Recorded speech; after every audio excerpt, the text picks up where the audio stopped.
a lonely mountain man found an obese teen tied to his fence, with "Too fat to marry" painted across her Sunday dress. The wind howled through the pines as he cut the ropes, her wrists raw, her eyes full of shame. But this was no cruel prank. This was a warning. Behind the paint was a secret her enemies would do anything to bury. A secret worth more than gold, and dangerous enough to set the whole town against them. From the church bell's toll to the judge's gavel, every step toward justice would draw gunmen, whispers, and old grudges out of the shadows. And in a land where a woman's worth was too often measured by her waistline, and a man's by the land he held, the fight for her dignity would become a battle for truth itself. What will happen when the one place she thought might save her becomes the place that could destroy her? Every time I see your comments, I'm reminded how stories connect us across distances, backgrounds, and hearts. If values like respect, courage, and compassion still guide you, then you're part of this story too. On a late autumn afternoon, Jedediah Cross guided his mule down the winding trail from his trapline above Willow Fork. The beast's back was laden with sacks of flour, beans, and lamp oil, supplies to see him through the coming winter months. As he neared his cabin, a thin wisp of smoke from the chimney promised a quiet evening ahead. Jed's weathered face creased into a slight smile. After weeks in the high country, the thought of a warm hearth and a hot meal was mighty welcome. The wind whispered through the pines, carrying the crisp scent of fallen leaves and the first hint of frost. But then, carried on that same breeze, came a sound that made Jed pull up short. A faint sob, barely audible over the rustling branches. He cocked his head, listening. There it was again, a sound of pain that didn't belong to any critter he knew. "Whoa there," he murmured to his mule, patting its neck. "Best we check this out." Jed dismounted, his boots crunching on the carpet of pine needles. He led the mule closer to home, his eyes scanning the shadows. As he neared his fence line, the sobbing grew clearer. Then he saw her. A young woman was slumped against one of the fence posts, her wrists bound with rough rope. Even from a distance, Jed could see her Sunday dress was a mess, smeared with something dark and sticky. His heart clenched as he recognized her face. "Pearl?" he called softly, approaching with care. "Pearl Johnson? That you?" The girl's head snapped up, her eyes wide with fear. Jed's breath caught as he saw her face clearly. Pearl's cheeks were streaked with tears, her skin reddened by the biting wind. But what made his blood run cold were the cruel words painted across her dress in black tar. "Too fat to marry." "Oh, child," Jed breathed, anger and sorrow warring in his chest. He hurried forward, pulling his hunting knife from his belt. "Let's get you loose." Pearl flinched as he approached but didn't struggle as he carefully cut through the ropes. Her wrists were raw where the bindings had chafed. "There now," Jed said gently, sheathing his knife. He shrugged off his heavy coat and draped it over Pearl's shoulders. "Can you stand?" Pearl nodded weakly, but her legs buckled as she tried to rise. Without hesitation, Jed scooped her up, cradling her against his chest. She was a big girl, sturdy built like her mama had been, but Jed's years in the mountains had left him strong. "Let's get you inside where it's warm," he said, carrying her towards the cabin. The mule followed, bells jingling softly. Inside, Jed eased Pearl onto a chair by the fireplace. He stoked the embers, adding kindling until flames licked hungrily at the dry wood. Next, he filled a kettle and hung it over the fire to heat. "You just sit tight," he told Pearl, his voice gruff but kind. "I'll fetch some clean water and rags. We'll get you cleaned up proper." As he worked, Jed's mind raced. Who could have done such a thing? Pearl was barely more than a child, for heaven's sake. He'd known her since she was knee-high to a grasshopper, back when her mama still did laundry for the miners. A quiet girl, always with her nose in a book when chores were done. When he returned with a basin of warm water and some soft cloths, Pearl had stopped shaking. She sat hunched in the chair, Jed's coat pulled tight around her. "Here now," Jed said, setting the basin down. "Let's see about getting that mess off you." As he gently dabbed at the tar on Pearl's dress, he asked softly, "Can you tell me what happened, child? How'd you come to be out here like this?" Pearl's lower lip trembled, but she took a deep breath. When she spoke, her voice was barely above a whisper. It was Jimmy Hawkins. He told me he liked me. Said he wanted to take me on a picnic. She ducked her head, shame coloring her cheeks. I should have known better. Should have known a white boy wouldn't really... She trailed off, a fresh tear sliding down her cheek. Jed's heart ached for her. Go on, he encouraged softly. Pearl sniffled. When we got to the creek, his friends were waiting. They laughed and called me names. Said Jimmy only asked me out 'cause he lost a bet. Her voice broke. They held me down, poured that tar on my dress, tied me up and left me out there. Jed's hand tightened on the cloth he held, fury building in his chest. Those low-down, yellow-bellied... He bit off the curse, taking a steadying breath. I'm sorry that happened to you, Pearl. Ain't right, not by any measure. Pearl nodded, wiping at her eyes. I tried to get loose, but the ropes were too tight. Couldn't do nothing but walk, and I was scared to go back to town looking like this. So I just kept walking. You did right coming this way, Jed assured her. Ain't no one gonna hurt you here. As he worked to clean away the tar, the kettle began to whistle. Jed poured hot water into a mug, adding a pinch of dried peppermint leaves. Here, he said, pressing the steaming cup into Pearl's hands. This'll warm you up inside. Pearl took a cautious sip, then another. Some color began to return to her cheeks. Thank you, Mr. Cross, she murmured. Jed nodded, then glanced out the window. The sun was sinking fast, painting the sky in shades of orange and purple. Long shadows stretched across the yard, and in the fading light, he could still make out those cruel words glistening on Pearl's discarded dress. He turned back to Pearl, his expression solemn. Now, you listen here. You ain't sleeping out in the cold tonight, that's for certain. We'll get you fixed up proper, then figure out what's to be done. Pearl's eyes widened. But what about my aunt? She'll be worried sick. Jed stroked his chin thoughtfully. Reckon you're right about that. Tell you what, soon as we get you settled, I'll ride into town and let her know you're safe. That sound all right? Pearl nodded gratefully. Yes, sir. Thank you. As the fire crackled merrily in the hearth, Jed felt a fierce protectiveness well up inside him.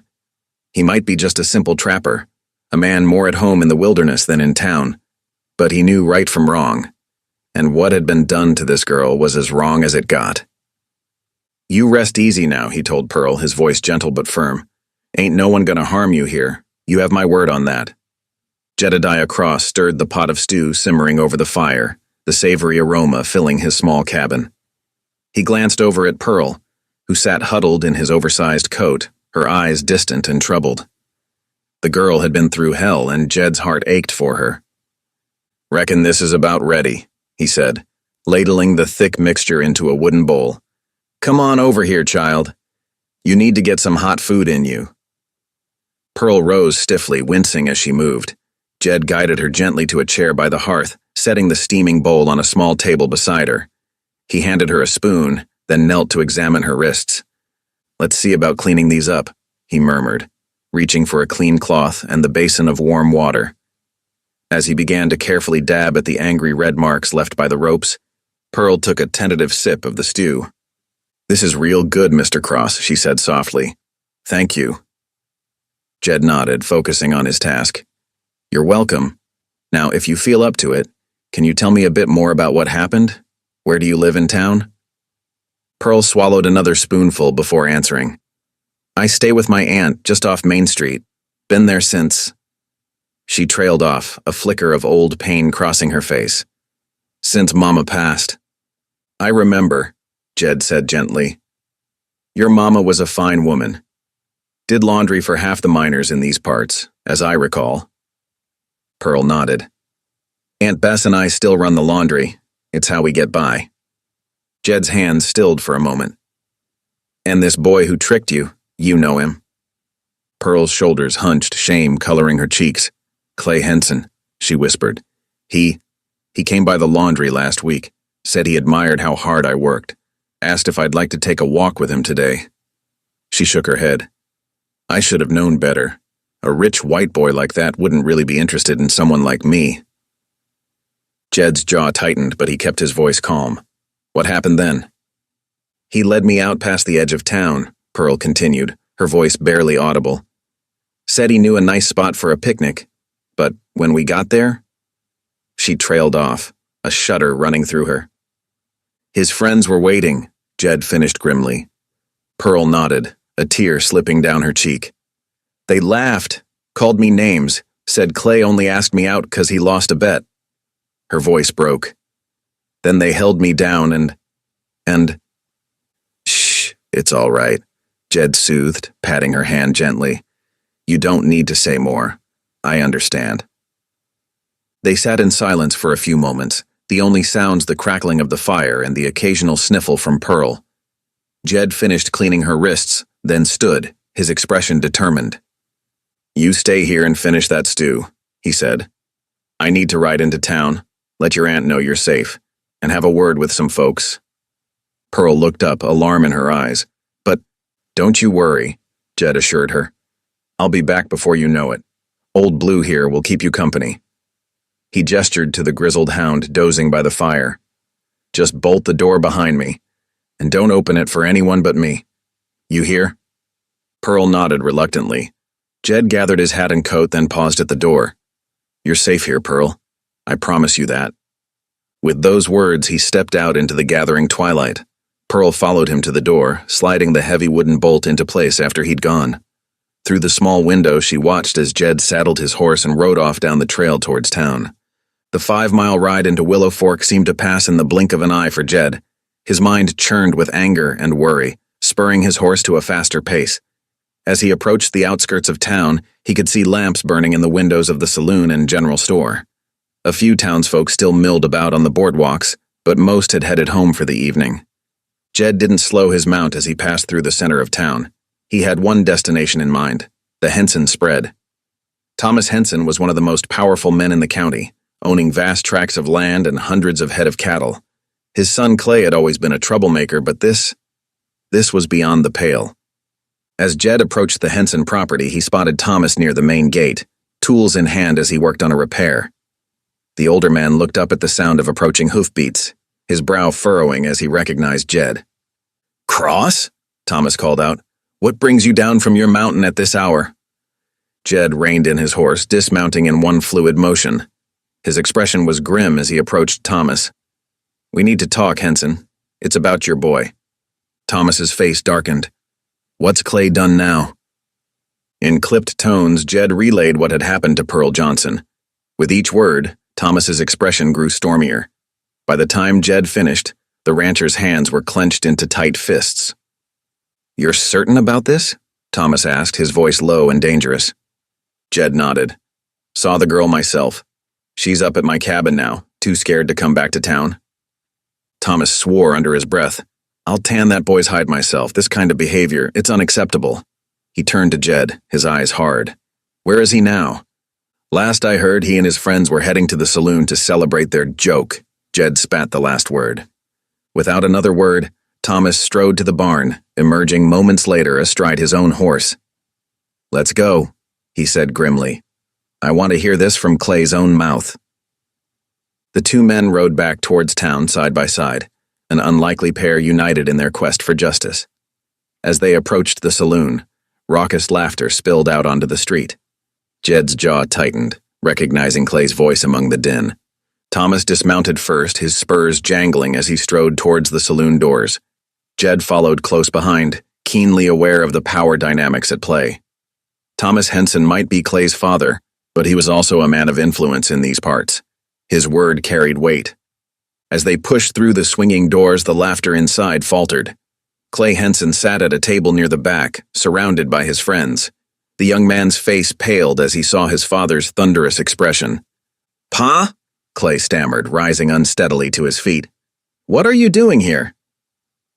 Thomas didn't answer. Instead, he turned to the other patrons in the saloon. Clear out, he ordered, his voice brooking no argument. Now. There was a scraping of chairs and a flurry of movement as people hurried to obey.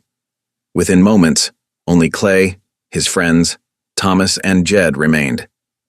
Thomas fixed his son with a steely glare. I want to hear exactly what happened with Pearl Johnson today, he said, his voice dangerously calm. And so help me, boy, if you lie to me. Clay swallowed hard, his bravado crumbling in the face of his father's anger.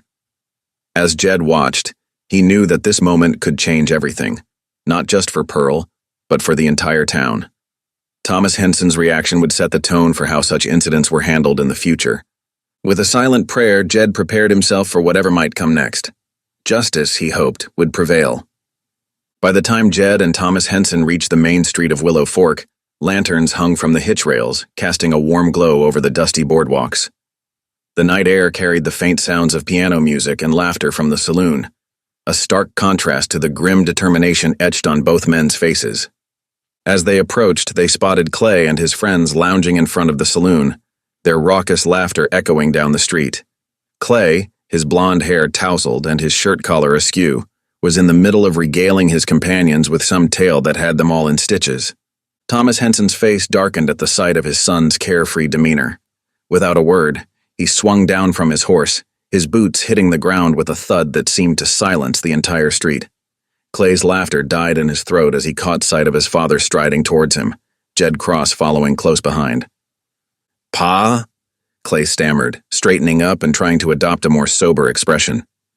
"What are you?" The crack of Thomas's hand across Clay's cheek cut off the young man's words. The sound seemed to echo in the sudden hush that fell over the group. "Home," Thomas growled, his voice low and dangerous. "Now." Clay's friends scattered like leaves in the wind, leaving the young man standing alone before his father. For a moment, Clay's eyes blazed with defiance, and he shot a venomous glare at Jed. But one look at his father's thunderous expression was enough to quell any thoughts of rebellion. Without another word, Clay turned and stumbled towards his horse, his cheek already reddening from the blow. Thomas watched him go, his jaw clenched tight, before turning to Jed. "I'll deal with this," he said gruffly. "You have my word." Jed nodded, a mixture of relief and wariness settling in his chest. Having someone of Thomas Henson's influence on their side was a powerful ally, but he knew the matter was far from settled. As Thomas mounted his horse and rode off after his son, Jed turned his own mount back towards his cabin. The ride home seemed longer in the dark, with only the stars and a sliver of moon to light his way. His mind churned with worry for Pearl and anger at the cruelty she'd endured. When he finally reached his cabin, a warm glow spilled from the windows, a beacon of safety in the night. Jed dismounted and took care of his horse before heading inside, his boots creaking on the porch boards. As he pushed open the door, he found Pearl dozing by the fire, her head resting on her arms at the table. The sight of her, safe and warm, eased some of the tension in Jed's shoulders. "Pearl?" he called softly, not wanting to startle her. She stirred, blinking up at him with sleep-heavy eyes. "Mr. Cross? You're back." Jed nodded, hanging up his hat and coat. "Everything's being handled," he assured her, keeping his voice gentle. "Thomas Henson knows what his boy did, and he's not happy about it." Relief washed over Pearl's face, and some of the rigid set of her shoulders seemed to ease. "Thank you," she whispered, her voice thick with emotion. "No need for thanks," Jed replied, moving to stoke the fire. "It's what any decent person would do." As the flames crackled back to life, Jed pulled out a bedroll from a trunk near the wall. "You can sleep here by the hearth," he said, laying it out for her.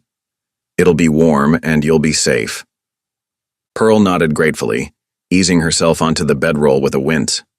The events of the day had clearly taken their toll, both physically and emotionally. Before turning in himself, Jed made a show of checking the door latch twice, wanting to reassure Pearl of her safety. "Nobody's getting in here," he said firmly. "You rest easy now." As he settled into his own bed, Jed listened to the soft sounds of Pearl's breathing evening out as she drifted off to sleep. Outside, an owl hooted, and the wind whispered through the pines. Despite the peace of the night, Jed found sleep elusive, his mind turning over the events of the day and worrying about what the morning might bring. When dawn's first light began to creep through the windows, Jed rose quietly, careful not to wake Pearl. She was still curled up by the hearth, her face peaceful in sleep. Jed pulled on his boots and coat, deciding to get an early start on the day's chores. The crisp morning air nipped at his cheeks as he stepped out onto the porch. Frost glittered on the grass, and his breath puffed out in white clouds. Jed was just about to head for the woodpile when something caught his eye. There, on the porch steps, sat a brick. At first glance, it seemed innocuous enough, but as Jed bent to examine it, his blood ran cold. Wrapped around the brick was a piece of paper, held in place by a length of twine. With trembling fingers, Jed untied the string and unfolded the note. The message, scrawled in crude letters, made his stomach knot with dread. "Send her away or we'll finish what we started." Jed's first instinct was to crumple the note in his fist, but he forced himself to think clearly. This was evidence, proof that the danger to Pearl hadn't passed. Clay's humiliation at his father's hands had clearly stirred up more trouble. Glancing back at the cabin to ensure Pearl was still asleep, Jed made a quick decision. He tucked the note into his pocket and carried the brick around to the back of the cabin. There, he buried it deep in the woods, erasing any sign of its presence. Back inside, Jed stoked the fire in the stove and carefully fed the threatening note into the flames. He watched it curl and blacken, making sure every last scrap was reduced to ash before Pearl woke. As he set about preparing a simple breakfast of cornmeal mush and coffee, Jed's mind raced. The note made it clear that Clay and his friends weren't done causing trouble. But how far would they go? And how could he keep Pearl safe without frightening her even more? The smell of coffee roused Pearl from her sleep. She sat up, rubbing her eyes and wincing slightly as the movement pulled at her sore muscles. "Morning," Jed said, trying to keep his voice light and casual.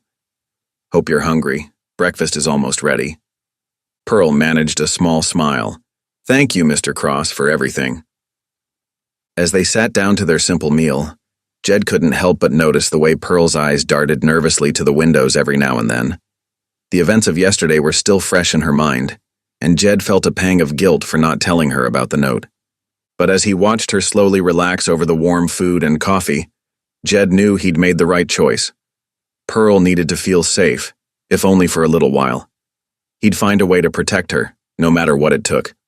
The unease from the morning's discovery lingered through their quiet breakfast, hanging in the air like an unspoken threat. Jed knew that the peaceful moment couldn't last. Sooner or later, they'd have to face the harsh reality waiting for them beyond the cabin walls. But for now, as the sun climbed higher in the sky and the day's warmth began to chase away the morning chill, Jed allowed himself a moment of hope. They had allies in town now, and he wasn't about to let anyone harm Pearl again. Whatever came next, they'd face it together.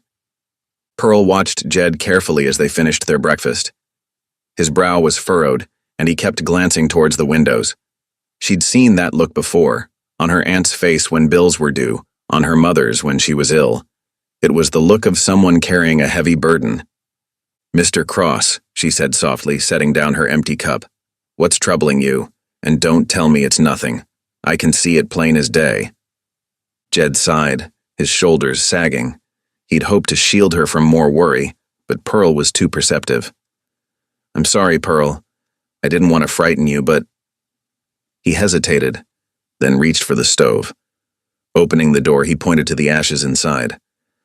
There was a note, left on the porch this morning. Pearl's eyes widened.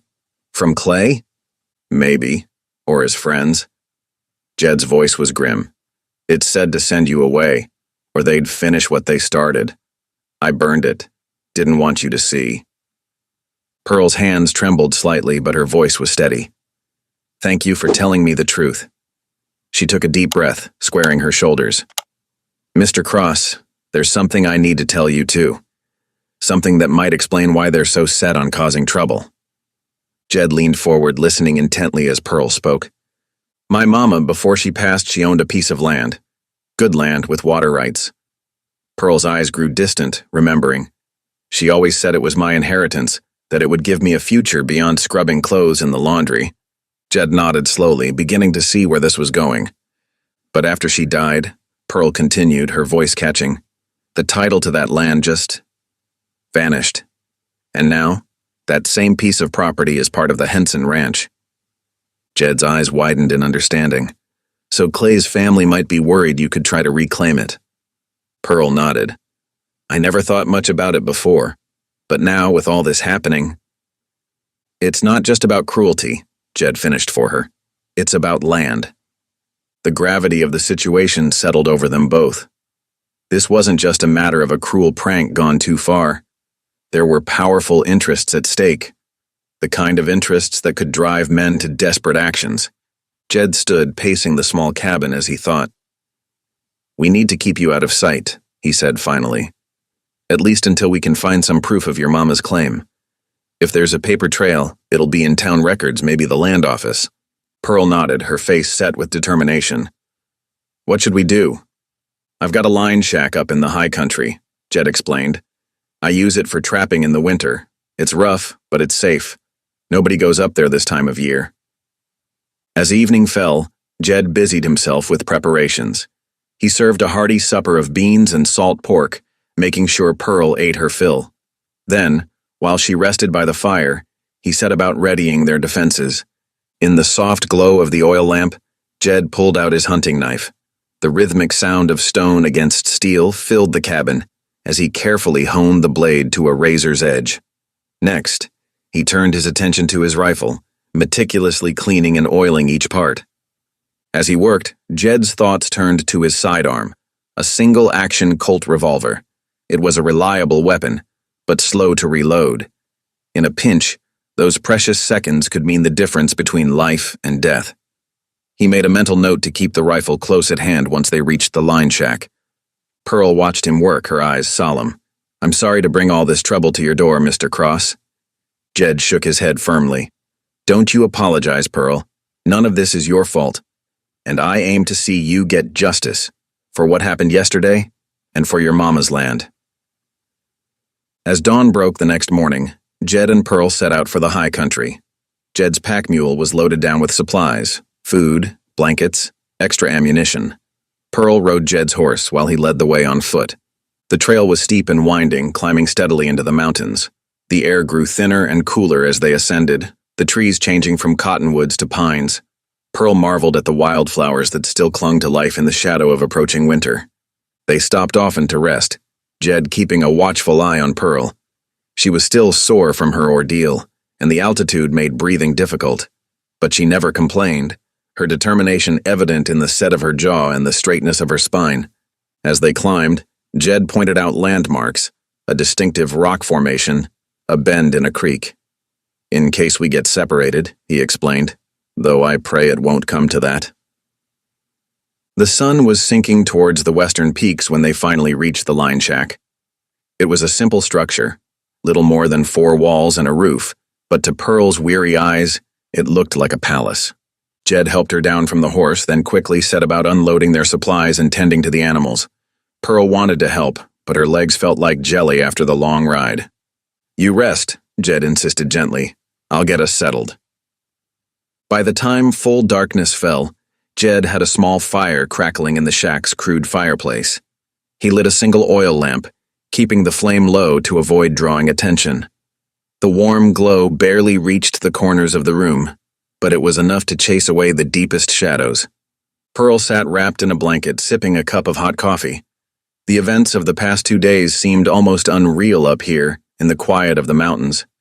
But the ache in her muscles and the worry in Jed's eyes were constant reminders of the danger they faced. "Try to get some sleep," Jed said softly, arranging some bedrolls near the fire. "I'll keep watch for a while." As Pearl settled onto her makeshift bed, she couldn't help but wonder what the coming days would bring.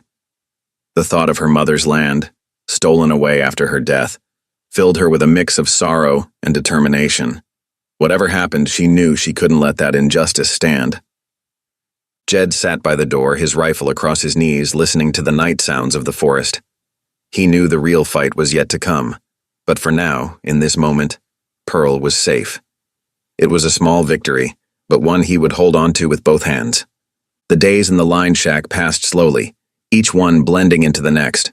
For Pearl, it was a stark change from the bustle of town life, but she found an unexpected peace in the quiet of the mountains.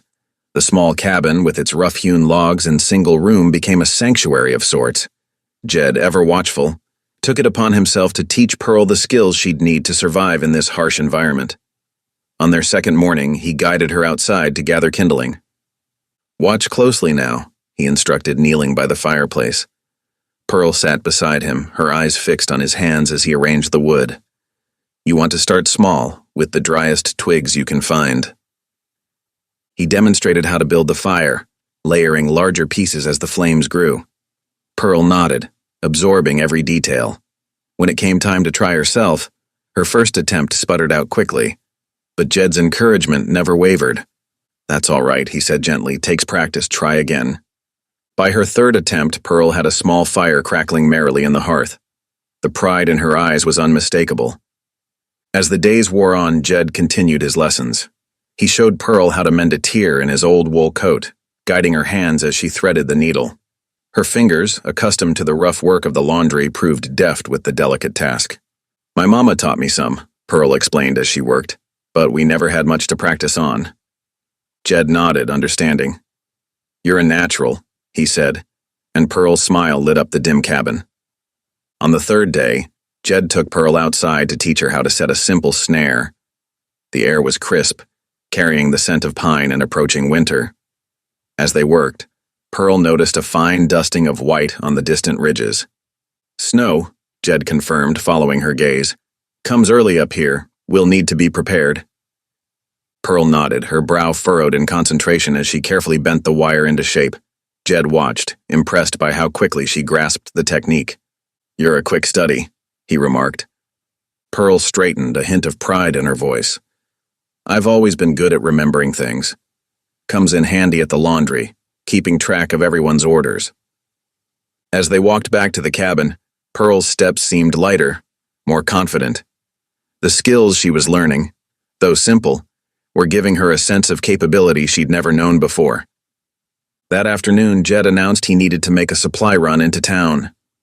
We're running low on flour and coffee, he explained, and I need to see if I can learn anything about what's happening down there. Pearl nodded, trying to hide her nervousness. Be careful, she said softly. Jed squeezed her shoulder reassuringly. I will. Bolt the door behind me and don't open it for anyone but me. Remember our signal? Pearl nodded again, recalling the distinctive pattern of knocks they'd agreed upon. As Jed rode down the mountain, the familiar sights of Willow Fork came into view. He took care to approach from an unexpected direction, tying his horse in a secluded spot before making his way to the mercantile. Inside the store, Jed kept his head down, gathering supplies while straining his ears to catch any useful gossip. It didn't take long before he overheard two men talking in low voices near the back of the shop. That Johnson girl, one was saying. Heard she's making wild claims about hidden gold on Henson land. The other man scoffed. Sounds like nonsense to me. But you know how some folks get when there's talk of gold.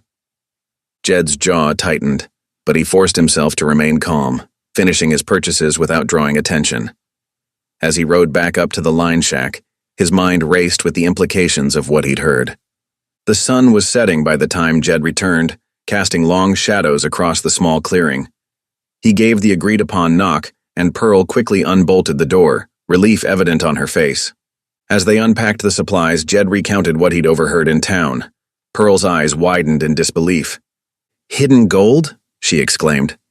That's ridiculous. I never said anything about gold. Jed nodded grimly. I reckon someone's trying to discredit your claim before you can even make it. Make it sound like you're just chasing fairy tales. Pearl sank onto a rough-hewn chair, her face troubled. What are we going to do? Jed sat across from her, his expression determined. We need proof, Pearl. Something official that shows your mama's claim to that land was real. Pearl was quiet for a moment, then suddenly stood up. Wait, she said, crossing to where her few belongings were stored. She pulled out a battered Bible, its leather cover worn smooth with age. This was my mama's, she explained, carefully opening it. From between the delicate pages, Pearl extracted several folded papers. I never thought much about these before, she said, handing them to Jed. But maybe they could help? By the flickering light of the oil lamp, Jed carefully unfolded the letters. His eyes widened as he read, then read again to be sure. Pearl, he said slowly, these are letters from the town's church elder. He's promising your mama he'll safeguard her title to the land. Jed looked up, a spark of hope in his eyes. This could be the proof we need. Pearl leaned forward, her heart pounding. Really? Jed nodded, but his expression remained cautious. It's not official documentation, mind you, but it's a start. We'd need someone with real authority to verify it. Like who? Pearl asked. The territorial judge, Jed replied. He rides circuit twice a year, settling disputes and handling official business. If we can get these letters in front of him, it might be enough to start a proper investigation. Pearl's eyes shone with a mixture of hope and determination. When does the judge come through next? Jed furrowed his brow, thinking. Should be within the month, if I remember right. We'll need to be careful, though. Can't risk showing our hand too soon. As the night deepened around the small cabin, Jed and Pearl pored over the letters, discussing their next moves. The discovery of these documents had shifted the ground beneath their feet, offering a glimmer of hope where before there had been only uncertainty. Outside, a light snow began to fall, dusting the trees and the cabin roof. Inside, warmed by the fire and a renewed sense of purpose, Jed and Pearl continued their planning, neither fully aware of the challenges that still lay ahead. Jedediah Cross sat at his rough-hewn table, studying a worn map of the territory. His finger traced the route from his remote cabin down to Willow Fork. Pearl Johnson watched him intently, her hands clasped tightly in her lap. Judge Everett should be in town within the week, Jed explained, his voice low and steady. We'll need to time our arrival just right. Pearl nodded, her eyes wide with a mixture of hope and apprehension. How long will it take us to get there? Jed stroked his beard thoughtfully. We'll take it slow, give you time to prepare. 2 days down to my cabin, then another to reach town. That should put us there right when we need to be. As they packed their meager supplies, Jed could see the tension in Pearl's shoulders. He paused, placing a gentle hand on her arm. Remember, Pearl, no matter what happens, you hold your head high. You've got as much right to be there as anyone. Pearl straightened, drawing strength from his words. Yes, sir. I'll remember. The journey down from the line shack was arduous but uneventful. Jed used the time to school Pearl in how to carry herself with dignity. As they made their way along narrow trails and through dense forests, he shared stories of people he'd known who'd faced adversity with grace. It's not about pretending the stairs don't hurt, he explained as they paused to rest the horses. It's about knowing your own worth, no matter what others might think. Pearl listened intently, soaking up every word. By the time they reached Jed's cabin on the second evening, she walked with a new sense of purpose, her chin held high despite her fatigue. They spent that night at Jed's cabin resting and preparing for the final leg of their journey. As Pearl settled into her bedroll near the hearth, Jed checked his rifle one last time before turning in.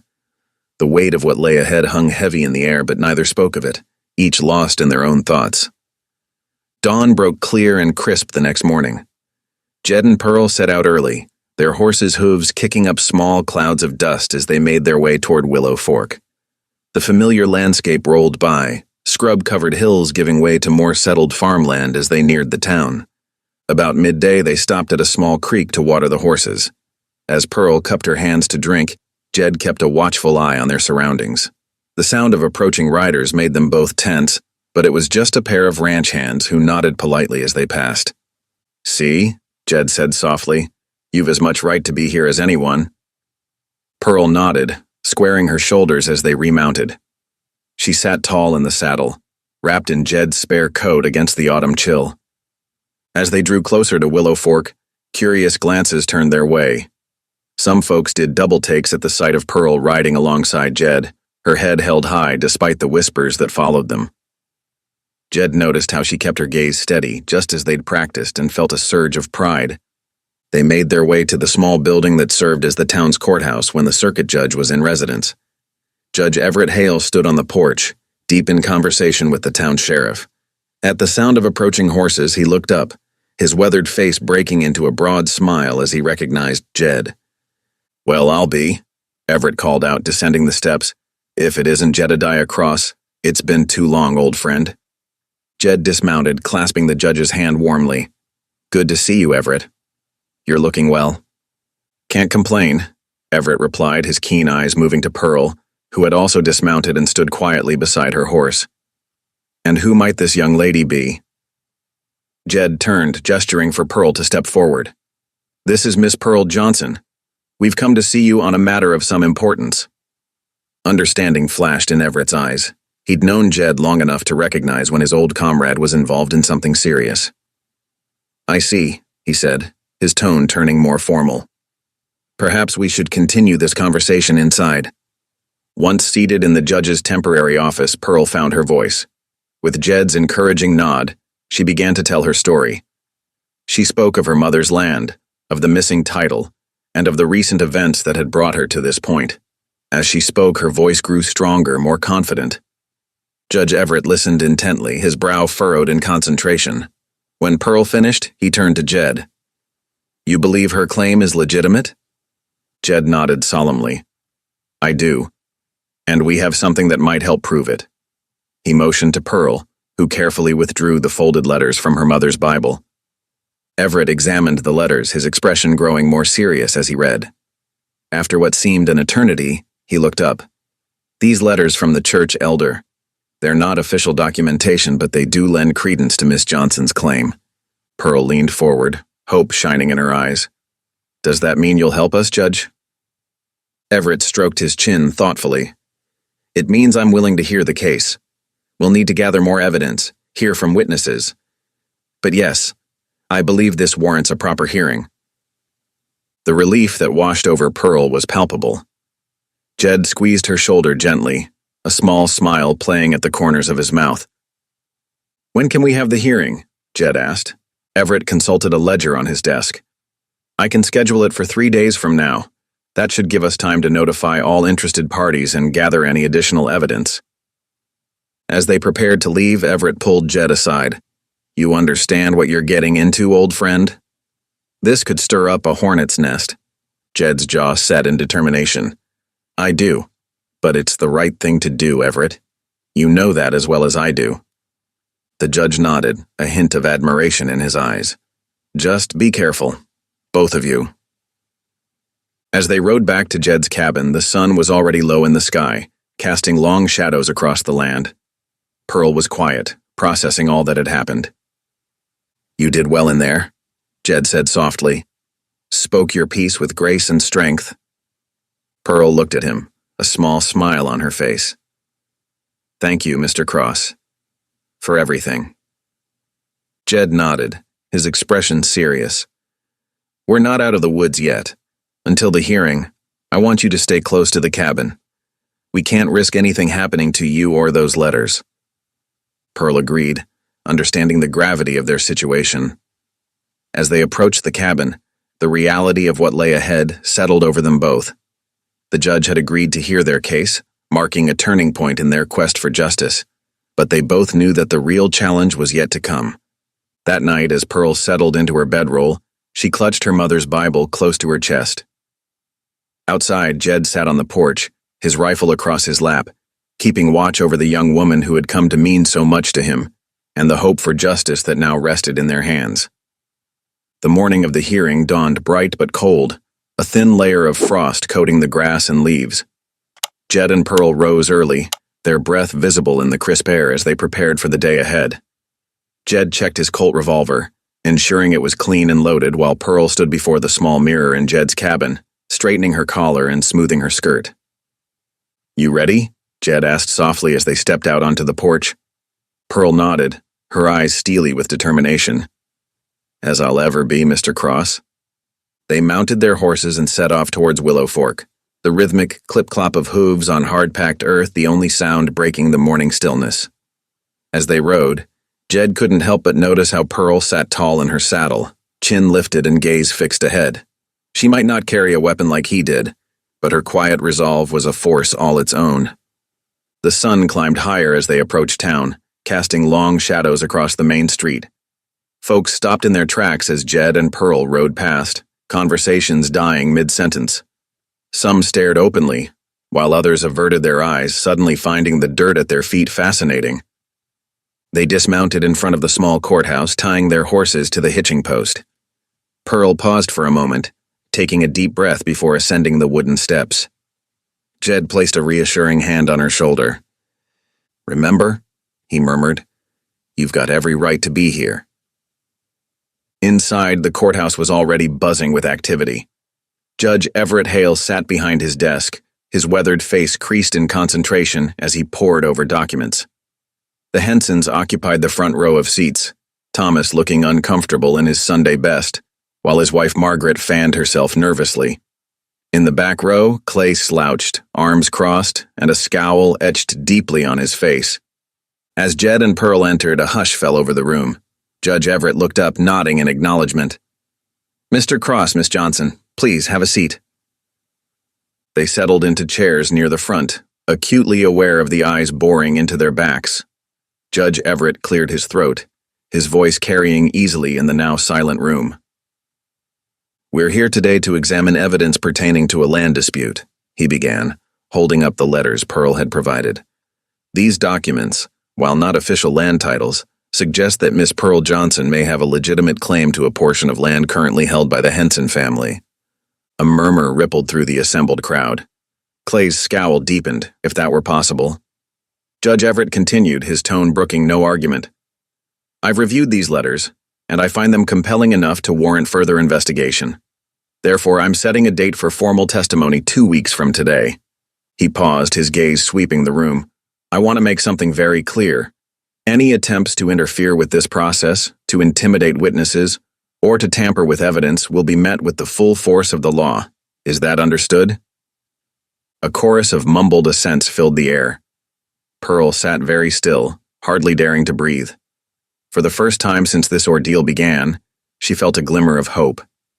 Maybe, just maybe, justice would prevail. As the crowd began to disperse, Jed leaned in close. "You did good, Pearl. Real good." She managed a small smile, the tension in her shoulders easing slightly. "Thank you, Mr. Cross. I couldn't have done this without you." They exited the courthouse, blinking in the bright sunlight. Pearl's stomach growled audibly, reminding her that neither of them had eaten since dawn. "How about we get some food?" Jed suggested, nodding towards the small cafe across the street. Pearl hesitated, eyeing the townsfolk who still lingered nearby, some openly staring. But then she squared her shoulders and nodded. "Yes, I think that's a fine idea." The bell above the cafe door jingled as they entered, and once again conversation ground to a halt. The waitress behind the counter, a plump woman named Martha, looked from Jed to Pearl and back again, her eyes wide. "Table for two?" she asked, her voice unnaturally high. Jed nodded, and they followed her to a corner table. As they settled into their seats, the low hum of conversation slowly resumed, though it was noticeably more subdued than before. They ordered coffee and eggs for Jed, biscuits and gravy for Pearl, and ate in companionable silence. Pearl couldn't help but notice how the other patrons would steal glances at them when they thought she wasn't looking. It made her skin prickle, but she focused on her food, determined not to let their curiosity, or was it judgment, get to her. As the sun began its descent towards the horizon, Jed and Pearl mounted up for the ride back to the cabin. The events of the day had left them both mentally exhausted, and they were looking forward to a quiet evening. The first sign that something was amiss came as they approached the cabin. Even from a distance, Jed could see that the front door was slightly ajar. He held up a hand, signaling Pearl to stop. "Stay here," he said quietly, dismounting and drawing his Colt. Pearl watched, heart pounding, as Jed cautiously approached the cabin. He pushed the door open with the barrel of his gun, then disappeared inside. After what felt like an eternity, he emerged, holstering his weapon. "It's clear," he called, "but you'd better come see this." Pearl slid from her saddle, legs slightly wobbly as she walked towards the cabin. As she drew closer, she saw what had caught Jed's attention, boot prints in the soft earth of the yard, leading to and from the door. Inside, nothing seemed obviously amiss at first glance. The furniture was undisturbed, Jed's few possessions still in their places. But as Pearl's gaze swept the room, a cold dread settled in her stomach. "The Bible," she whispered, rushing to the small table where she'd left her mother's cherished book. "It's gone." Jed's face darkened as the implications set in. The Bible, with its precious cargo of letters, their only tangible evidence to support Pearl's claim, had vanished. Pearl sank onto the edge of the bed, her earlier hope crumbling to dust. "What do we do now?" she asked, her voice small and lost. Jed knelt before her, taking her hands in his. "We don't give up," he said firmly. "Whoever took that Bible, they're scared. They know we've got a real chance here. We'll find another way, Pearl. I promise you that." As night fell outside the cabin, Pearl nodded, trying to draw strength from Jed's words. But the theft of the Bible and letters had shattered their moment of hope, leaving them both wondering what new challenges the coming days would bring. Jed's fist clenched as the reality of their situation sank in. The Bible, their precious evidence, was gone. He muttered a curse under his breath, careful not to let Pearl hear. She sat on the edge of the bed, shoulders slumped, looking more defeated than he'd ever seen her. "I'm going into town," Jed announced, his voice gruff with determination. "There might be a trail we can follow." Pearl's head snapped up, worry etched across her face. "But it's nearly dark. Is it safe?" Jed managed a reassuring smile. "Don't you fret. I know these parts like the back of my hand. You stay here with Old Blue. He'll keep you safe." As if on cue, Jed's hound lumbered over, resting his grizzled muzzle on Pearl's knee. She absently scratched behind his ears, drawing comfort from the dog's steady presence. Jed saddled his horse quickly, the familiar motions helping to calm his racing thoughts. He paused at the door, looking back at Pearl. "Bolt the door behind me. I'll be back by dawn." The night air was crisp as Jed rode towards Willow Fork. The moon, just past full, cast enough light to navigate by. As he approached the outskirts of town, Jed slowed his mount, eyes scanning the shadows. Near the saloon, a figure leaned against a hitching post, nursing a bottle. Jed dismounted, recognizing the man as Tom Watkins, a local ne'er-do-well known for having loose lips after a few drinks. "Evening, Tom," Jed said quietly, stepping close. "Seen anything interesting tonight?" Tom squinted at him, then shrugged. "Might have. What's it worth to you?" Jed pulled out a silver dollar, letting it catch the moonlight. Tom's eyes widened, and he nodded eagerly. "Saw two of Clay Henson's buddies earlier," Tom whispered conspiratorially. "Riding hard, carrying some kind of bundle. Headed towards the river they was." Jed's heart sank, but he kept his face impassive. "Which way along the river?" Tom pointed downstream. Towards the old ford, looked like. Jed tossed him the coin and remounted, spurring his horse towards the river. The sound of rushing water soon filled his ears as he reached the bank. Dismounting, he lit a small lantern and began to search, his boots sinking into the soft mud. For what felt like hours, Jed combed the riverbank, his hope dwindling with each step. Just as he was about to give up, a glint caught his eye. He crouched down, holding the lantern close. There, half buried in the mud, were scraps of charred paper. Jed's throat tightened as he gently lifted a piece. Though mostly blackened, he could just make out a fragment of handwriting, the same elegant script he'd seen in Pearl's mother's letters. "Damn them," he muttered, anger and despair warring in his chest. He gathered what scraps he could, knowing it was futile. The evidence was destroyed beyond recovery. As the first hints of dawn lightened the eastern sky, Jed rode back to his cabin. He was bone-weary, clothes caked with dried mud, but the heaviness in his heart weighed more than any physical exhaustion. Pearl was awake when he entered, pacing the small room. She rushed to him, hope in her eyes quickly fading as she took in his appearance and grim expression. "It's gone, isn't it?" she asked softly. Jed nodded, sinking into a chair. "I found what was left by the river. They burned it, Pearl. I'm so sorry." Pearl's face crumpled and she turned away, wrapping her arms around herself. "This is all my fault," she whispered. "I've brought nothing but trouble to your door, Mr. Cross.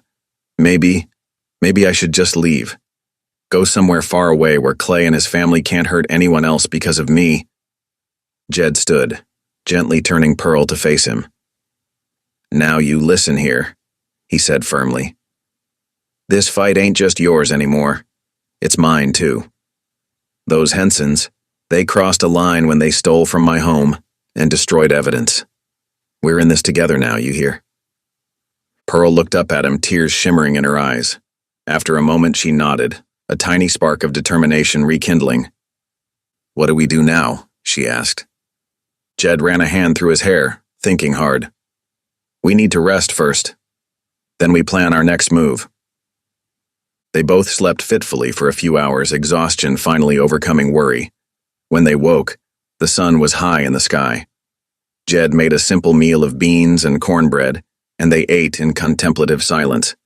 As Pearl washed the dishes, Jed paced the small cabin, his mind working furiously. We need a new angle, he mused aloud.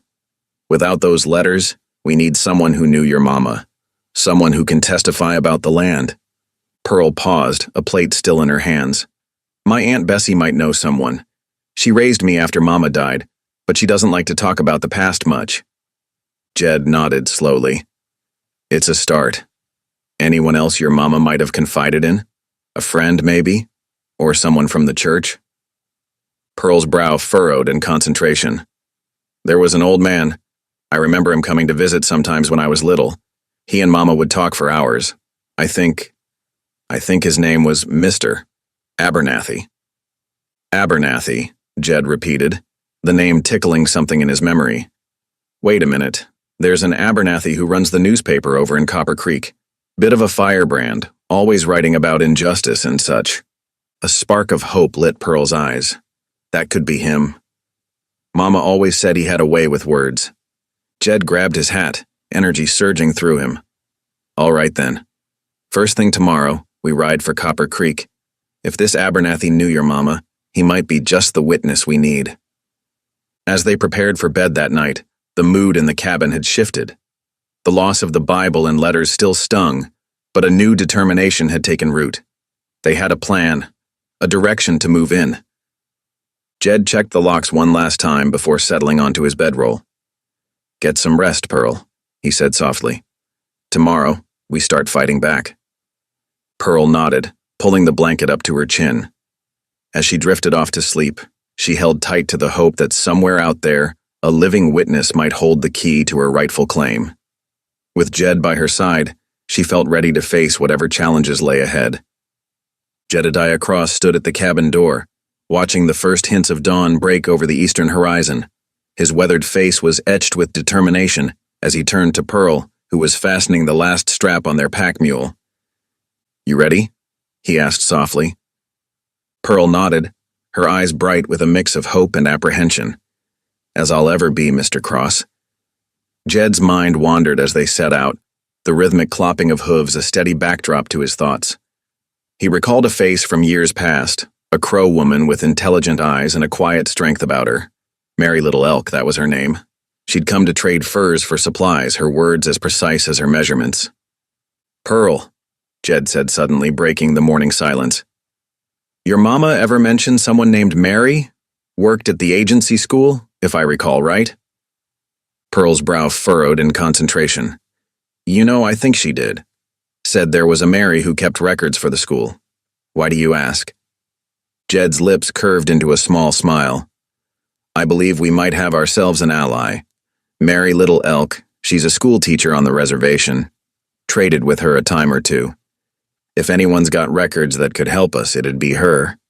A spark of hope flickered in Pearl's eyes. You think she'd help us? Only one way to find out, Jed replied. It's a 2-day ride north, but if we push hard, we might make it before the snow gets too deep. They rode in companionable silence for a while, the landscape slowly changing around them. The familiar hills gave way to more rugged terrain, and a biting wind picked up, carrying the promise of winter. By midday, dark clouds had gathered on the horizon. Jed eyed them warily. Looks like we're in for some weather. We'll need to find a good spot to camp tonight. As the afternoon wore on, the temperature dropped steadily. When they came to the first creek crossing, a thin layer of ice had already formed along the banks. Pearl shivered as her horse splashed through the frigid water. You all right? Jed called back, concern evident in his voice. Pearl nodded, pulling her coat tighter. Just cold, I'll be fine. As the sun began to set, Jed spotted a stand of cottonwoods near the creek. We'll make camp there, he said, pointing. Those trees'll give us some shelter from the wind. They worked together to set up camp, Jed showing Pearl how to build a fire that would last through the night. As they sat huddled near the flames, eating a simple meal of jerky and hardtack, Jed grew quiet, his eyes distant. "Mr. Cross?" Pearl asked softly. "You all right?" Jed blinked, coming back to the present. "Just thinking," he said, his voice rough with emotion. "Been a long time since I've camped like this with anyone." Pearl waited, sensing there was more he wanted to say. After a long moment, Jed spoke again. "My Sarah, she loved nights like this. Said the stars seemed brighter out here, away from everything." He paused, swallowing hard. "We'd talk for hours making plans for the future. Never thought I'd be out here alone." Pearl's heart ached for the loneliness she heard in his voice. "I'm sorry, Mr. Cross. How long has it been?" "Going on 15 years now," Jed replied softly. "Fever took her and our little one before he even drew his first breath." Pearl reached out, placing her hand gently on Jed's arm. No words seemed adequate, but she hoped he could feel her understanding. They sat in silence for a while, the crackling of the fire and the distant cry of a coyote the only sounds. Finally, Jed cleared his throat. "We should turn in. Got another long day ahead of us tomorrow." As Pearl settled into her bedroll, she found herself seeing Jed in a new light. The gruff exterior hid a deep well of pain and loneliness. She silently vowed to do whatever she could to repay his kindness. The next morning dawned clear and cold. They broke camp quickly, both eager to reach their destination. As they rode, the landscape became more familiar to Jed, and he pointed out landmarks to Pearl. "See that butte over there?" he said, gesturing to a distinctive flat-topped hill. "That means we're getting close to the reservation boundary."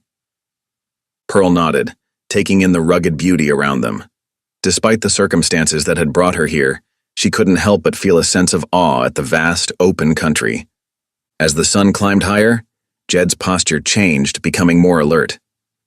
"We're close now," he said. "Should be seeing the agency building soon." Sure enough, within the hour, a cluster of wooden structures came into view. Jed led them towards a modest building set slightly apart from the others. A simple sign identified it as the agency school. As they dismounted, the door opened and a woman stepped out. She was in her 30s with long, dark hair braided neatly down her back. Her eyes widened in surprise as she recognized Jed. "Mr. Cross?" she said, her voice warm but questioning. "This is unexpected."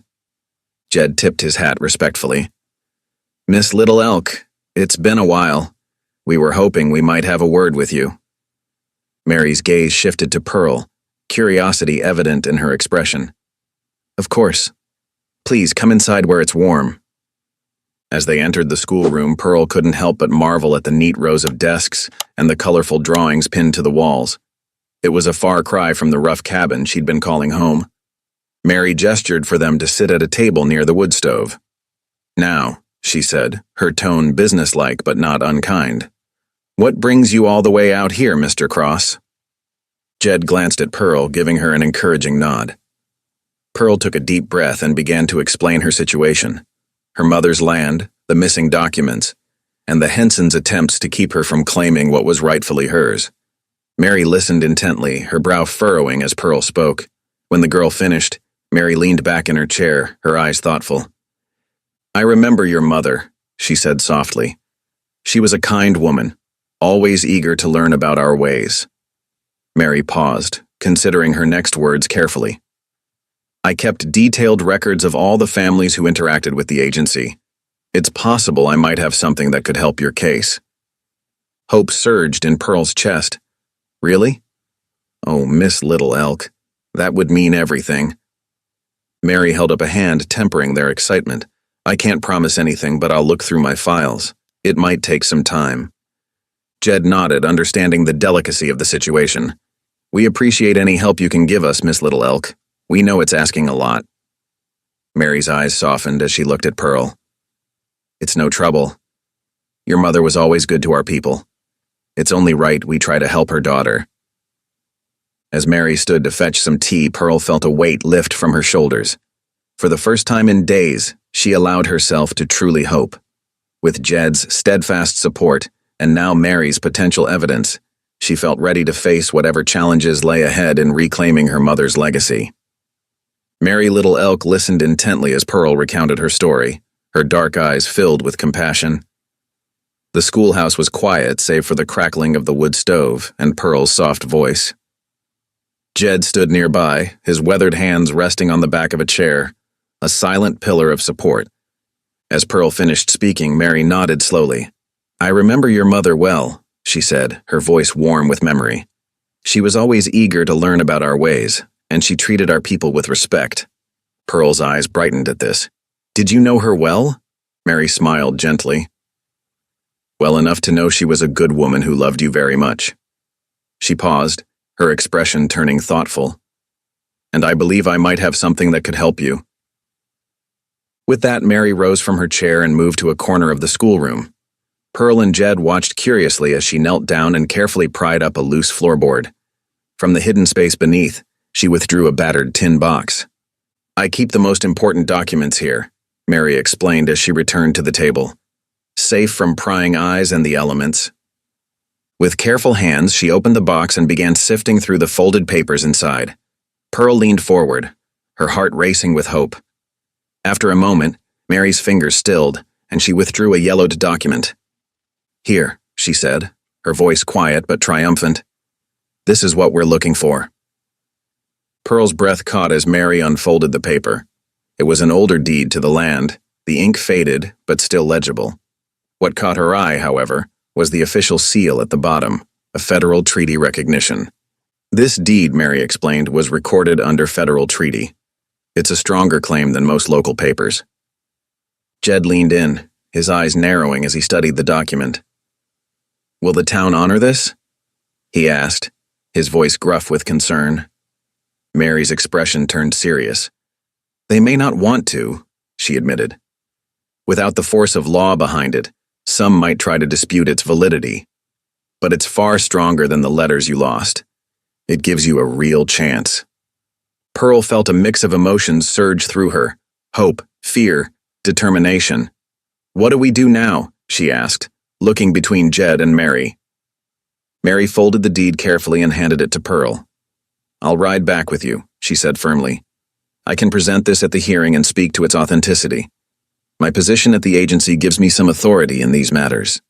Relief washed over Pearl. Having Mary's support felt like a turning point. "Thank you," she whispered, clutching the deed to her chest. "I don't know how to repay you for this." Mary's smile was kind. "Your mother was always good to our people. It's only right that we help her daughter now." As night fell, they decided to rest at the schoolhouse before setting out at dawn. Mary offered Pearl and Jed blankets and pillows, making up simple beds near the stove. The warmth of the fire and the safety of Mary's presence allowed Pearl to relax for the first time in days.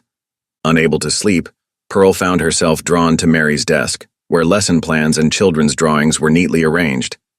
Mary, noticing her interest, invited Pearl to help prepare materials for the next day's lessons.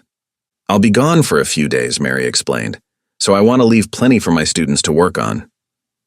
Pearl eagerly agreed, finding comfort in the simple task of organizing papers and sharpening pencils. As they worked, Mary shared stories of her students and the challenges of teaching on the reservation. Pearl listened intently, her admiration for the dedicated teacher growing with each word. "You must love your work," Pearl observed as they finished preparing the last of the lessons. Mary nodded, her eyes bright. "It's not always easy, but helping these children learn and grow, it's the most rewarding thing I've ever done." As they settled in for the night, Pearl felt a new sense of purpose. Mary's dedication to her students inspired her, reminding her that there was more to life than just surviving. She fell asleep dreaming of what she might do with her mother's land if she could reclaim it. Before the first light of dawn touched the eastern sky, the schoolhouse stirred with activity. Jed, Pearl, and Mary moved quietly but efficiently, gathering their belongings and preparing for the journey ahead. The air was crisp and carried the unmistakable scent of approaching snow. "We'll need to move quickly," Jed said as they stepped outside. "That storm's not far off." Mary nodded in agreement as she secured her saddlebags. "If we push hard, we should reach Willow Fork by Saturday morning. The whole town will be gathering for service. It's the perfect time to make our case." As they mounted their horses, Pearl couldn't help but feel a surge of nervous energy. The weight of the deed, safely tucked inside her coat, seemed to press against her heart. This piece of paper, hidden away for years, now held the key to her future. The three riders set out just as the first rays of sunlight began to paint the sky. Pearl found herself between Jed and Mary, drawing strength from their steady presence. The landscape rolled by, the familiar hills and valleys taking on a new significance now that she understood the true value of the land. As they rode, Mary shared more about the history of the area, pointing out landmarks and explaining their significance to the Crow people. Pearl listened intently, realizing how little she truly knew about the land she was fighting to claim. "Your mother understood the importance of respecting the land and its history," Mary said at one point. "She always said that owning land was about stewardship, not just possession." These words struck a chord in Pearl, and she found herself pondering what it truly meant to be a steward of the land. The responsibility felt enormous, but also deeply right. As the day wore on, the sky grew heavier with the promise of snow. The wind picked up, carrying a biting chill that cut through their layers of clothing. Despite the discomfort, they pressed on, each of them acutely aware of the importance of reaching Willow Fork before the storm hit in earnest. They stopped only briefly to rest the horses and eat a quick meal of jerky and hardtack. As they remounted, Jed cast a wary eye at the darkening sky. "We'll need to find shelter soon," he said. "Can't risk getting caught out in the open when that snow starts." Mary nodded in agreement. "There's an old line shack about an hour's ride from here. It's not much, but it'll keep us out of the worst of it." With renewed urgency, they spurred their horses onward. The first flakes of snow began to fall as the sun dipped low on the horizon, and by the time they reached the line shack, a steady curtain of white was obscuring the landscape. The shack was indeed small and weathered, but it offered a welcome respite from the biting wind. As Jed tended to the horses, Mary and Pearl worked to get a fire going in the small stove. Soon the interior was filled with warmth and the comforting smell of wood smoke. As they huddled around the stove, sharing a meager supper of beans and coffee, Pearl felt a strange mix of emotions. The enormity of what lay ahead in Willow Fork weighed heavily on her mind, but here, in this moment, she felt oddly at peace. "Thank you both," she said softly, looking between Jed and Mary. "I don't know what I would have done without your help." Jed's weathered face softened into a rare smile. "You're tougher than you give yourself credit for, girl, but you're not alone in this fight." Mary reached out and squeezed Pearl's hand. "Your mother would be proud of the woman you've become. We'll see justice done, come what may." As the wind howled outside and snow piled up against the walls of the shack, Pearl allowed herself to hope. With the treaty-recognized deed safely in her possession, and these two steadfast allies by her side, she felt ready to face whatever challenges awaited them in Willow Fork. Tomorrow would bring them to the town, to the Saturday service where the whole community would be gathered. It would be their chance to present the truth, to reclaim what was rightfully hers. As Pearl drifted off to sleep, lulled by the crackling fire and the soft breathing of her companions, she dreamed of her mother's land, and of the future she might build there. The snow began to fall in earnest as the sun climbed to its zenith, the flakes growing larger and more numerous with each passing hour. What had started as a light dusting soon became a thick blanket of white, obscuring the trail and slowing their progress to a crawl. Jed pulled his horse alongside Pearl's, his brow furrowed with concern. "We need to find shelter soon," he called over the rising wind. "This storm's only going to get worse." Mary nodded in agreement, her eyes scanning the landscape. "There's a rock overhang about a mile ahead," she said, pointing to a distant outcropping. "It's not much, but it'll keep us dry." They pressed on, the horses plodding through the deepening snow. Pearl huddled deeper into her coat, grateful for its warmth, but acutely aware of how ill-prepared they were for this sudden turn in the weather. The deed, safely tucked against her chest, felt like a talisman against the cold. By the time they reached the overhang, the world had become a swirling mass of white. The rock face loomed before them, a dark sentinel against the storm. They dismounted quickly, leading the horses into the relative shelter of the overhang.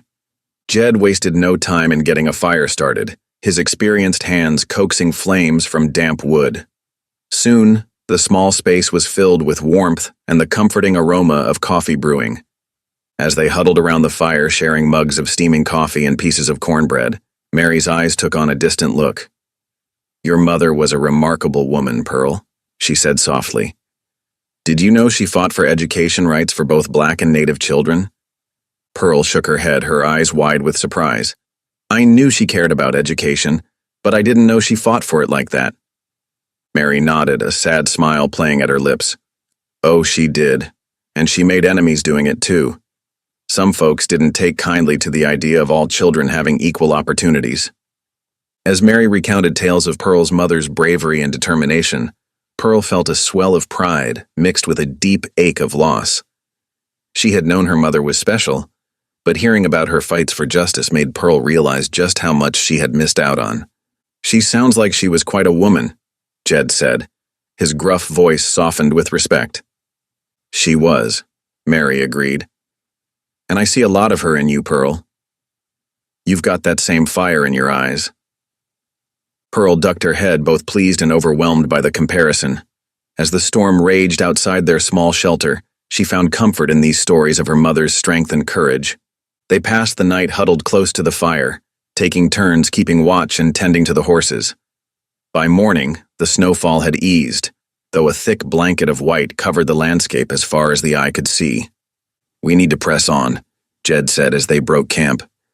The going will be slow, but we can't afford to lose any more time. They set out, the horses picking their way carefully through the deep snow. The world seemed muffled, the usual sounds of nature dampened by the thick layer of white. Pearl found herself lost in thought, her mother's legacy weighing heavily on her mind. As the afternoon sun struggled to break through the clouds, a distant sound caught their attention. The rhythmic thud of hoofbeats grew louder, and soon a rider appeared on the horizon, moving swiftly towards them. Jed's hand moved instinctively to his gun, but Mary held up a hand. "Wait," she said, squinting into the distance. "I think... Yes, it's Judge Everett." Sure enough, as the rider drew closer, they could make out the familiar figure of the judge. But he wasn't alone. Behind him rode a small contingent of soldiers, their blue uniforms stark against the white landscape. Judge Everett reined in his horse as he reached them, his face grave beneath his snow-dusted hat. "Jed, Pearl, Mary," he greeted them. "I'm glad I found you." "What's happened, Everett?" Jed asked, eyeing the soldiers warily. The judge's mouth set in a grim line. "There have been threats on my life," he explained. "The Army's providing protection until we can sort this mess out." Pearl felt her heart sink. The situation in Willow Fork was clearly more volatile than they had realized. "We can't delay the hearing," Mary said firmly. "Pearl's claim needs to be heard." Judge Everett nodded. "I agree. That's why I've decided to hold the hearing immediately after Sunday service. The whole town will be there. Maximum witnesses. Maximum protection." Jed let out a low whistle. "That's a bold move, Everett." "These are bold times," the judge replied. "Now let's find a place to camp for the night. We've got a lot to discuss before we reach town." They rode together until they reached a frozen creek, the ice glinting in the fading light. The soldiers efficiently set up a perimeter while Jed and the others made camp. As night fell, they gathered around the fire, sharing a meal of beans and salt pork. The soldiers kept a vigilant watch, their presence a constant reminder of the danger they faced. Pearl found herself sitting next to Judge Everett, his weathered face illuminated by the firelight. "I'm sorry for all the trouble this has caused," she said softly. The judge turned to her, his eyes kind but determined. "Don't apologize for seeking justice, Pearl. Your mother's land was stolen, plain and simple.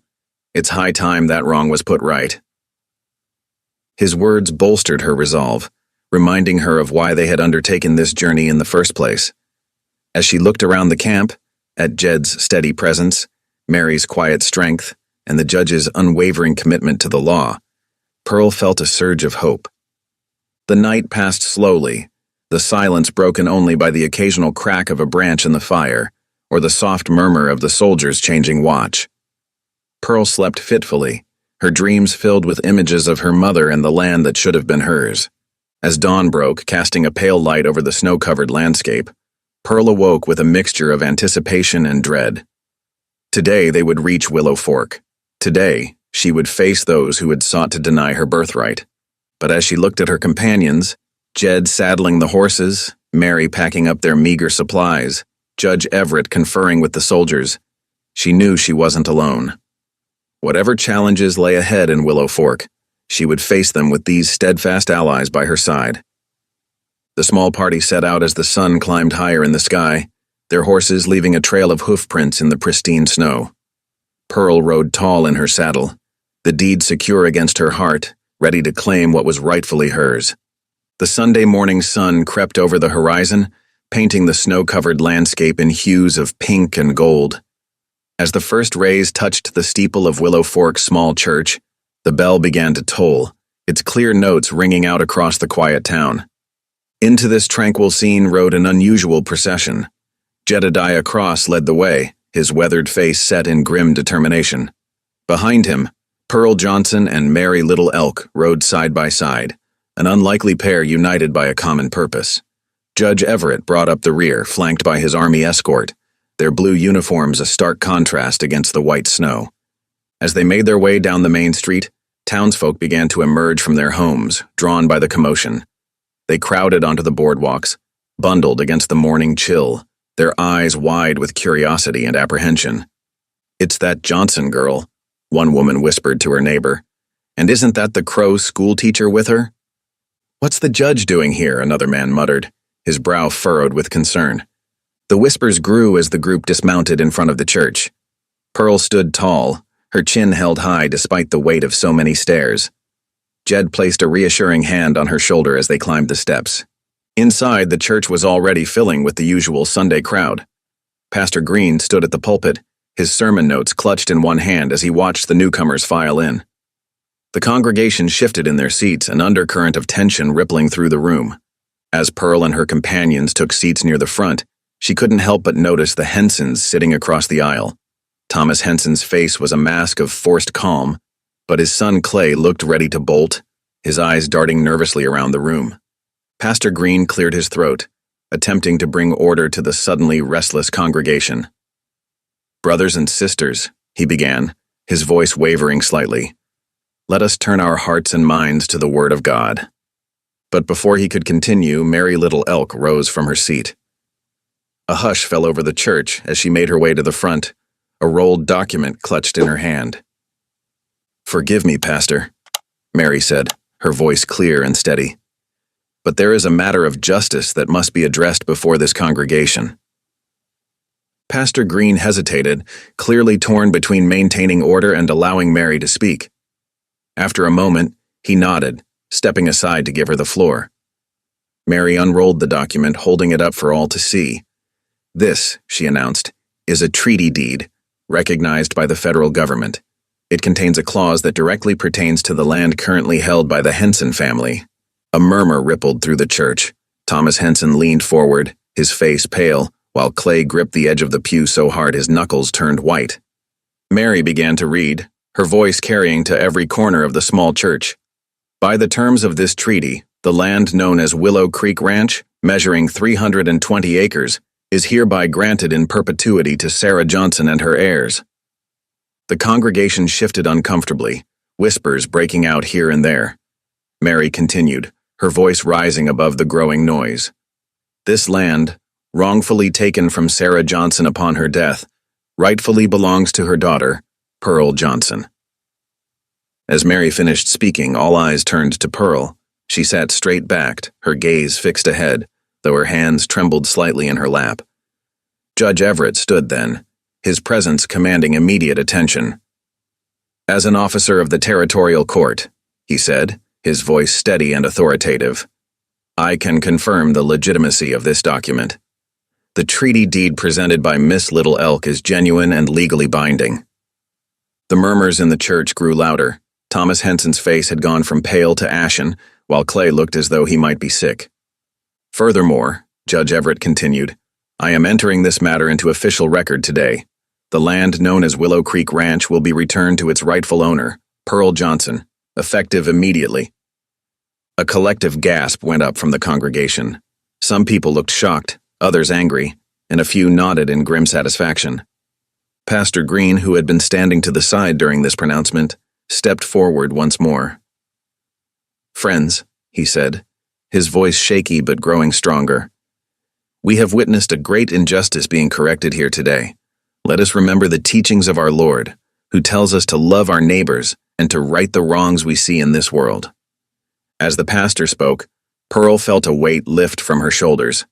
She looked around the church, meeting the eyes of those who had once shunned her. Some looked away, shame-faced, while others offered tentative smiles of support. Jed leaned in close, his voice low. "You did it, Pearl. Your mama would be proud." Pearl nodded, unable to speak past the lump in her throat. She thought of her mother, of the fights she had fought, and the legacy she had left behind. For the first time in a long while, Pearl felt truly connected to her past and hopeful for her future.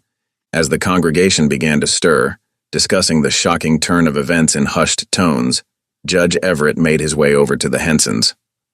"Mr. Henson," he said firmly, "I expect you to cooperate fully in the transfer of the property. Any resistance will be met with the full force of the law." Thomas Henson nodded stiffly, his face a mix of anger and resignation. Clay, however, jumped to his feet. "This ain't right," he shouted, his voice cracking. "That land's been ours for years." "Sit down, boy," his father hissed, pulling Clay back onto the pew. As the Hensons argued in hushed, heated tones, Mary approached Pearl. "Your mother kept careful records," she said softly. "She knew this day might come, and she wanted to make sure you had what you needed to claim your birthright." Pearl took Mary's hand, squeezing it gratefully. "Thank you," she whispered, "for everything." As the church slowly emptied, people filing out into the crisp morning air, Pearl remained seated. She closed her eyes, offering up a silent prayer of thanks for the unexpected allies who had helped her on this journey. When she finally stood, Jed was waiting for her at the end of the pew. "Ready to go see your land?" he asked, a smile crinkling the corners of his eyes. Pearl nodded, a sense of purpose filling her chest. "Yes," she said firmly. "I'm ready." Together they walked out of the church and into the bright sunlight, ready to face whatever challenges lay ahead. The town of Willow Fork would never be the same, and neither would Pearl Johnson. Judge Everett strode purposefully toward the small courthouse, his boots crunching on the fresh snow. 2 soldiers flanked him, their blue uniforms a stark contrast against the white landscape. The judge's face was set with determination as he pushed open the heavy wooden door. Inside, the air was thick with tension. Townsfolk had crowded into the cramped space, their breath visible in the chilly air. At the center of the room stood a large, leather-bound book atop a sturdy oak desk, the official record of property ownership for Willow Fork. Pearl Johnson stood near the front, her back straight and her chin held high. Jedediah Cross stood close behind her, his weathered face a mixture of pride and concern. Across the room, Thomas Henson and his son Clay huddled together, their expressions a blend of anger and resignation. Judge Everett made his way to the record book, the crowd parting before him like water. He picked up a quill pen, dipped it in ink, and began to write in a steady hand. The scratching of the nib against paper was the only sound in the otherwise silent room. "I, Judge Everett Hale, do hereby enter into official record the transfer of ownership of the land known as Willow Creek Ranch, measuring 320 acres, to Pearl Johnson, rightful heir of Sarah Johnson," he read aloud as he wrote. The judge's voice carried clearly through the courthouse. Some of the townsfolk shifted uncomfortably, while others nodded in approval. Pearl stood stock still, her eyes fixed on the judge's hand as he recorded her claim. As Judge Everett finished writing, he looked up and scanned the room. "Are there any who wish to contest this ruling?" he asked, his tone making it clear that such a challenge would be unwise. For a moment no one moved. Then, slowly, Thomas Henson stepped forward. He removed his hat, revealing thinning gray hair, and held it against his chest. His face was etched with lines of shame and regret as he approached Pearl. "Miss Johnson," he said, his voice thick with emotion, "I owe you an apology. I've known for years that there was something not right about how we came by that land, but I chose to ignore it." He swallowed hard before continuing. "What was done to your mother and to you was wrong. I'm here to make it right." Pearl's eyes widened in surprise, but she remained silent, waiting for Thomas to finish. Thomas turned to Judge Everett. "I'm prepared to sign over the disputed tract formally," he said. "It's the least I can do to start making amends."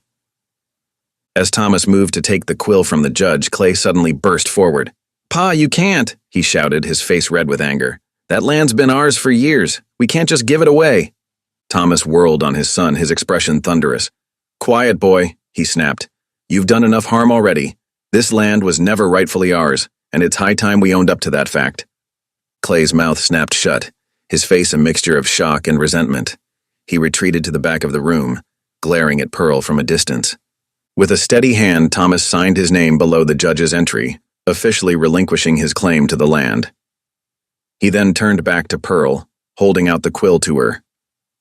It's yours now, Miss Johnson, he said softly, as it always should have been. Pearl stepped forward, her hand trembling slightly as she took the quill.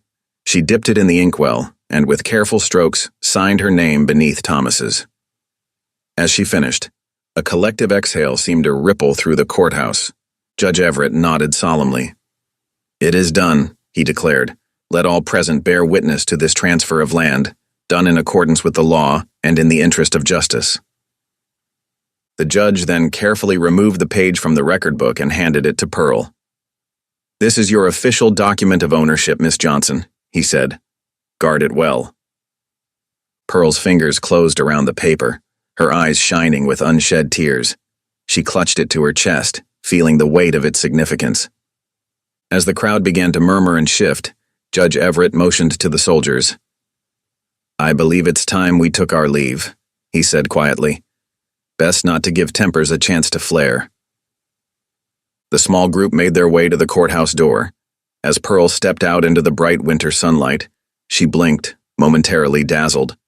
The townsfolk who had not been inside the courthouse were gathered on the street, their faces a mix of curiosity and apprehension. Jedediah moved to Pearl's side, resting a calloused hand on her shoulder. She looked up at him, seeing the pride shining in his eyes. You did it, Pearl, he said softly. Your mama would be mighty proud. Pearl nodded, unable to speak past the lump in her throat. She held the document tightly, feeling as though her whole world had shifted on its axis. The soldiers flanked Judge Everett as he mounted his horse. We'll escort the judge out of town, one of them announced, to ensure there's no trouble. As the small procession moved down the main street, the townsfolk watched in silence. Some looked away, shame evident on their faces. Others nodded respectfully to Pearl as she passed. Pearl stood tall, her head held high as she watched the judge and his escort disappear down the road. She knew that this was just the beginning of a new chapter in her life, one filled with challenges and opportunities she had never dreamed possible. As the weeks passed, the once empty ranch house slowly came to life. Pearl and Merry Little Elk settled into a comfortable routine, their friendship deepening as they worked side by side.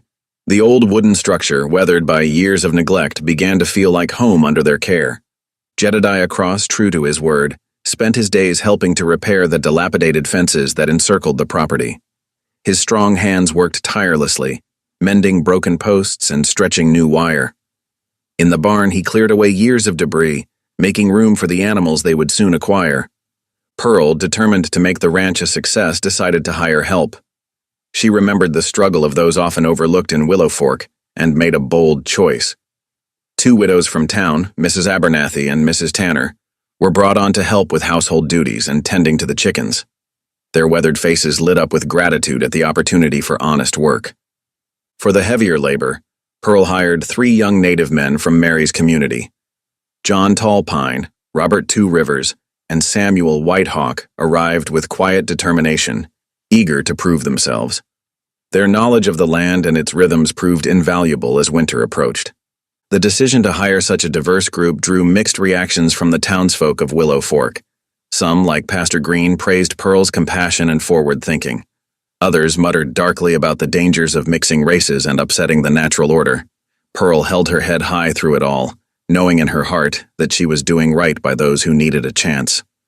As the days grew shorter and the nights colder, the ranch became a haven of warmth and light. Lamps burned late into the evening, their glow spilling from windows onto the snow-covered ground outside. Inside, the air was filled with the murmur of conversation, punctuated by occasional laughter.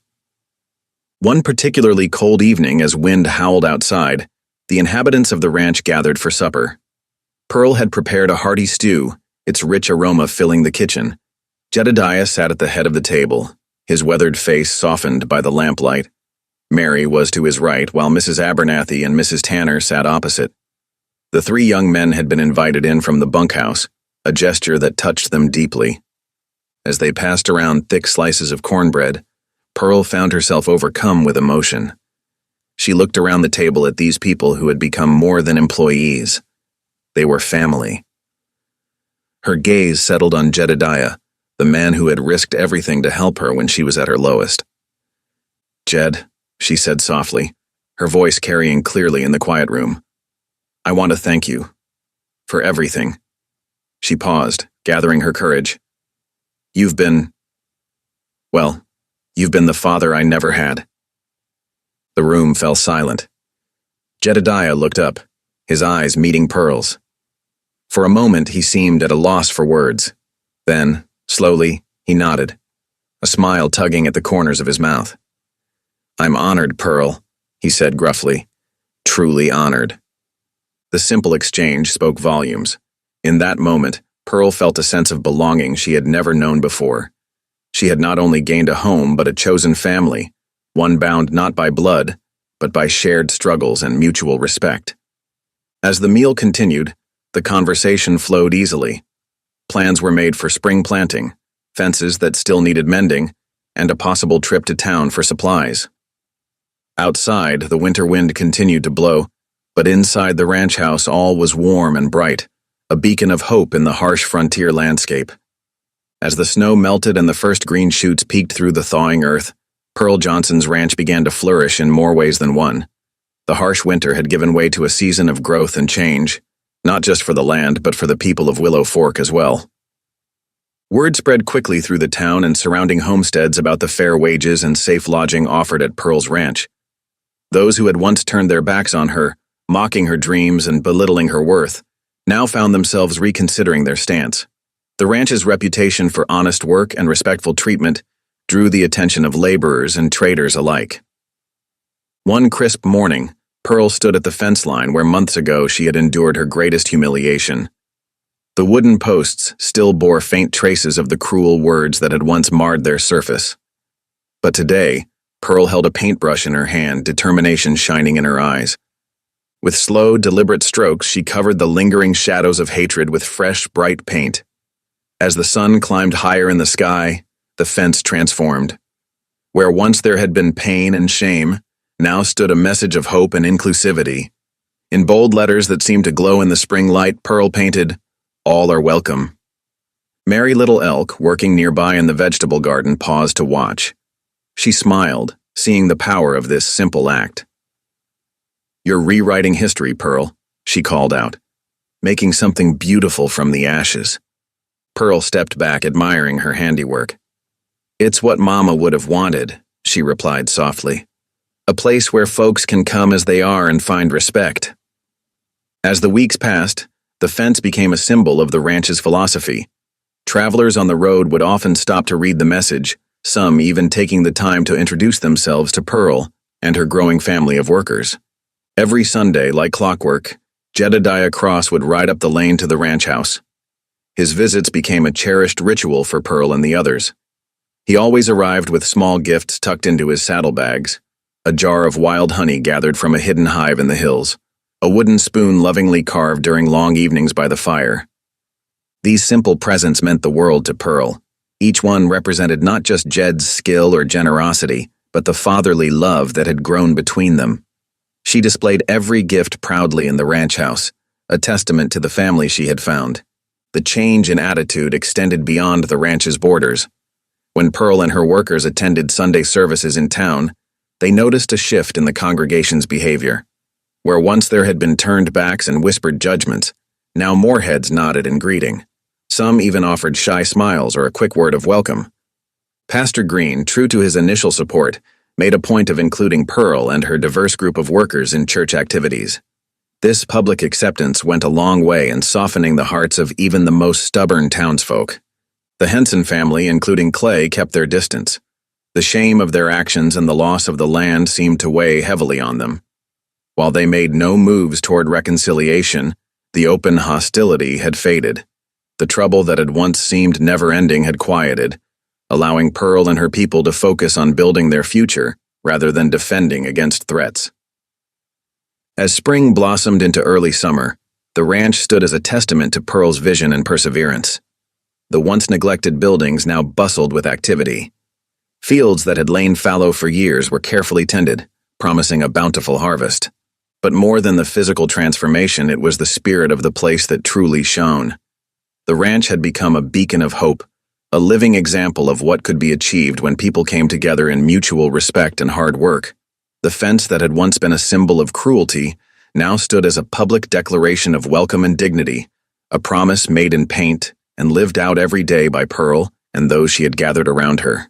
The warm spring afternoon bathed the ranch in golden light, casting long shadows across the newly greened pastures.